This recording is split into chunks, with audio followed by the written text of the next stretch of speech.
வணக்கங்களில் ஈடுபட வேண்டும் என்ற சிந்தனை மனிதனுக்கு வரமாட்டார். அல்லாஹ்வின் இன்பத்தை காண வேண்டும் என்கின்ற ஓர் உணர்வு மனிதனுக்கு ஏற்பட மாட்டார். ஸல்லல்லாஹு அலைஹி வஸல்லம் அவர்கள் சொல்லுகின்றார்கள், ஒரு மனிதனுடைய வயிறு ஓர் தாங்கியை போன்றது. ஒரு மனிதனுடைய வயிறு இருக்கின்றதே நீர் தாங்கியை போன்றது. இந்த நீர் தாங்கியில் இருந்துதான் ஒவ்வொரு உறுப்புகளுக்கும் நாளங்கள் நரம்புகளுக்கும் இரத்தத்தை சப்ளை செய்யப்படுகின்றது. இந்த வயிற்றில் இருக்கக்கூடிய தண்ணீர் சுத்தமாக இருந்தால், வயிற்றில் இருந்து உற்பத்தி செய்யப்படக்கூடிய செலவு செய்யப்படக்கூடிய இரத்தம் ஹலாலாக இருந்தால் மனிதனுடைய சிந்தனை ஹலாலாக இருக்கும், மனிதனுடைய உணர்வுகள் நேராக அமையும், வணக்கத்தில் ஈடுபட வேண்டும் என்கின்ற இன்பம் ஒவ்வொரு மனிதனுக்கும் உண்டாகும். இது அல்லாமல் ஒரு மனிதனுடைய வயிற்றில் செலவு செய்யப்படக்கூடிய, ஒரு மனிதனுடைய வயிற்றில் உண்டாக்கப்படக்கூடிய இரத்தம் அசுத்தமாக ஹராமாக இருக்குமேயானால் அவன் அல்லாஹ்வை வணங்க வேண்டும் என்கின்ற எண்ணம் கொண்டவனாக உலகத்தில் இருக்க மாட்டான். வணக்கத்தை அவனிடத்தில் இருந்து எதிர்பார்ப்பதும் அசாத்தியமான ஒன்றாகும். அபூ யஸீத் அல்-பிஸ்தாமி ரலியல்லாஹு அன்ஹு, நாம் எல்லோரும் கேள்விப்பட்ட ஒரு மகான், சூஃபிசத்திலே உச்சகத்தை அடைந்த மாபெரும் மகானாக திகழ்ந்தார்கள். இவர்கள் சொல்லுகின்றார்கள், தனது வாழ்நாளில் நடந்த, தனது அனுபவ ரீதியாக தான் அனுபவித்த சில விடயங்களை படிப்பினைக்காக எங்களுக்கு சொல்லித் தருகிறார். 40 வருடங்களாக அல்லாஹ்வை நான் விடாமல் என்று வணங்கிக் கொண்டிருந்தேன். ஆனால் இந்த 40 வருடம் அல்லாஹ்வை நான் வணங்கியதில் ஒரு இன்பத்தை என்னால் உணர முடியவில்லை. 40 வருடங்களாக அல்லாஹ்வை வணங்குவதில் எனக்கு ஒரு இன்பம், ஒரு இன்ட்ரெஸ்ட், ஒரு ரசனை எனக்கு ஏற்படவில்லை. என்ன காரணம் என்று நான் சிந்தித்தேன். இதற்கான முடிவை நான் காணவில்லை, தீர்வை நான் எட்டவில்லை. இறுதியாக என் உடம்பில் ஏதாவது ஹராம் சேர்ந்திருக்குமோ என்று நான் சந்தேகித்தேன். நான் உண்ட உணவுகளை பற்றி பின்னோக்கி சென்று ஆராய்ந்தேன். அதற்கான எந்த ஒரு சாத்தியக்கூறும் என்னில் இருக்கவில்லை.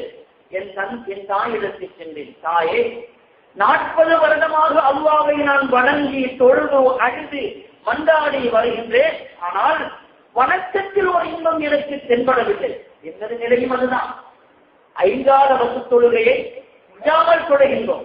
ரமதான் மாதம் நோன்பு பிடிக்கின்றோம். 15 வயதில் நோன்பு நோட்ட நாம் 30, 40 வயது வரைக்கும் நோன்பு பிடிக்கின்றோம். 15, 20 வருடங்களாக நோன்பு பிடிக்கின்றோம்.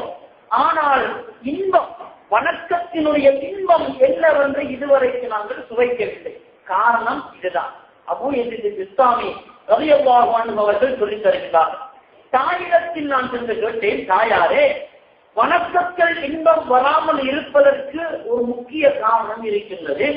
அது என்னில் இருக்கின்றதா என்று என்னை பற்றி நான் சிந்தித்தேன். அது என்னில் ஒன்றும் கிடையாது. பின்பு என்னை ஈண்டெடுத்த தாயாகிய உங்களிடத்தில் நான் உங்களுடைய கற்பனையில் குழந்தையாக இருந்த போது உங்களில் அந்த தவறு ஏற்பட்டிருக்குமோ என்று சிந்தித்து உங்களிடத்தில் அது சம்பந்தமாக நான் கேட்டு வந்தேன். தாயார் என்ன மகனே என்று ஆவலாக கேட்டார். அபூ யஸீத் அல்-பிஸ்தாமி ரலியல்லாஹு அன்ஹு சொல்லுகின்றார்கள், கேட்கிறார்கள், ஹராமான ஏதாவது உணவு உங்களுடைய இரத்தத்துடன் சேர்ந்திருக்கின்றதா? தாயார் தனது வாழ்நாளை பின்னோக்கி சென்று பார்க்கின்றார். தன் வாழ்நாளில் கடந்த காலங்களில் ஹராமான உணவை தான் வேண்டுமென்று விரும்பி உண்பதும் கிடையாது, தெரியாமல் உண்பதும் கிடையாது. இறுதியாக ஒரு மூளை முதிர்ச்சியில் நடந்த சம்பவம் இவர்களுடைய மூளைக்கு வருகின்றது. சொல்லுகின்றார்கள், மகனே, உண்மை நான் சுமந்திருந்த போது, கர்ப்பம் தரித்திருந்த போது அயல் வீட்டாருடைய வீட்டுக்கு சென்றேன். அங்கே வெயிலில் ஒரு இனிப்பு பதார்த்தத்தை காய வைத்திருந்தார்கள். அந்த இனிப்பு பதார்த்தத்தை பார்த்தவுடன் அதை உண்ண வேண்டும் என்கின்ற ஆசை என் மனதில் ஏற்பட்டது. நகத்தினால் கிள்ளி அதை நாக்கினால் சுவைத்தேன். நகத்தினால் கிள்ளி நாக்கினால் சுவைத்தது மட்டும்தான் இன்றை வரைக்கும் நான் அனுமதி இல்லாமல் உண்ட உணவு. இந்த ஹல்வா, இந்த இனிப்பு பண்டம் என் உடம்பில் சென்று இரத்தமாக ஓடிவிட்ட மகனே என்று தன் தாயார் தன் வாழ்நாள் நடந்த ஒரு சிறிய தவறு என்று சொல்லுகிறார். அபூ யஸீத் சிஸ்தானி ரலியல்லாஹு அன்ஹு சொல்லுகிறார்கள், நீங்கள் என்னை கற்பறையில் சுமந்திருந்த போது நகத்தினால் கிள்ளி அனுமதி இல்லாமல் உண்ட அந்த உணவினுடைய தாக்கம் 40 வருடமாகியும் நான் அல்லாஹ்வை வணங்கியும் ஒரு இன்பத்தை என்னால் அல்லாஹ்வினோடு அடைய முடியாமல் இருக்கின்றது. ஒரு பெரும் தடைக்கல்லாக நீங்கள் விரலினால் கிள்ளி உண்ட உணவு எனக்கு அமைந்து விட்டது தாயே என்று தன் தந்தையிடத்திலே தன் தாயிடத்திலே சொல்லி, அந்த மனிதர் உயிருடன் வாழ்ந்தால் அவரிடத்தில் நீங்கள் மன்னிப்பு கேட்டு அனுமதி கேட்க வேண்டும் என்று ஆணை பிறப்பிக்கின்றார்கள். தாயாரு தன் மகனின் ஆணைக்கு அடிபணிந்து தன் மகனுடைய ஆவலை ஏற்று தன் மகனுடைய சிந்தனையை ஏற்று செயல்படுவதற்காக வேண்டி அந்த மனிதரை தேடி செல்லுகின்றார். அவர் உயிருடன் இருக்கின்றார், அவரிடம் அனுமதி கேட்கின்றார்கள். அதற்கு பிறகு அவர் அதை ஹலாலை சொல்லுகின்றார். அதற்கு பிறகு வணக்கத்தில் ஒரு இன்பத்தை அடைந்தார்கள். அபூ யஸீத் பிஸ்தாமி என்ற பெயருக்கு பின்னால் அல்லாஹ்வுடைய திருப்பொருத்தம் உண்டாவதாக ரலியல்லாஹு அன்ஹு என்ற பிரார்த்தனைக்கு உலக முஸ்லிம்களுடைய நாவினால் மொழியப்படுவதற்கு தகுதியுள்ளவராக ஆனார்.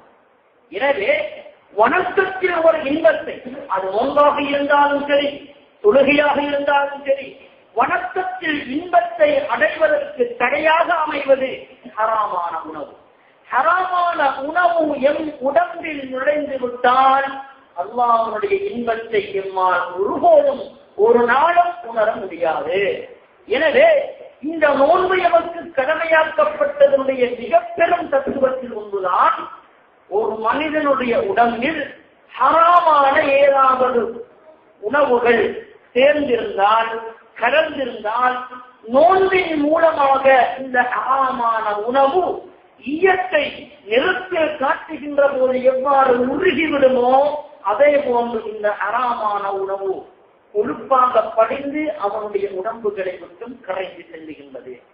ஸல்லல்லாஹு அலைஹி வஸல்லம் சொன்னார்கள், சுவர்க்கத்தின் கதவுகள் திறக்கப்படுகின்றது. சுவர்க்கத்தின் கதவுகள் திறக்கப்படுகின்றது என்றால் சுவர்க்கத்தையும் நரகத்தையும் தீர்மானிப்பது நாங்கள். ஹராமான உணவை நாங்கள் உண்டுவிட்டால் நாம் சுவர்க்கத்திற்கு ஒருபோதும் நுழைய முடியாது. பெருந்தொடர்பு உள்ள ஒருவன் ஒரு பள்ளிவாசலில் தங்கி இருக்க முடியுமா? பெருந்தொடர்பு உள்ள ஒருவன் பள்ளிவாசலில் தங்கி இருக்க முடியுமா? முடியாது. பெருந்தொடர்பு என்பது அல்லாஹ்வும் மனிதனுடைய இயற்கையில் அமைத்திருக்கக்கூடிய ஒன்று. அவன் நினைத்தோ நினைக்காமலோ பருவ வயதை அடைகின்ற போது அவனுக்கு சுயமாக ஏற்பட்டுவிடும். யாராலும் தடுக்க முடியாது. பெருந்தொடர்பு ஏற்படக்கூடாது என்பதற்கு ஊசி அடித்து காட்ட முடியுமா? இல்லை. அல்லாஹ்வினால் மனிதனுடைய இயற்கையாக அமைக்கப்பட்ட ஒன்று. பெருந்தொடர்பு ஏற்பட்ட ஒரு மனிதன்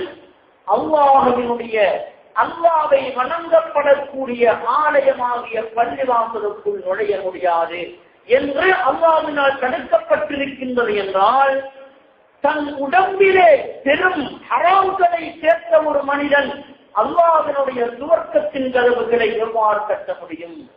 சிந்தித்து பார்க்க வேண்டும்.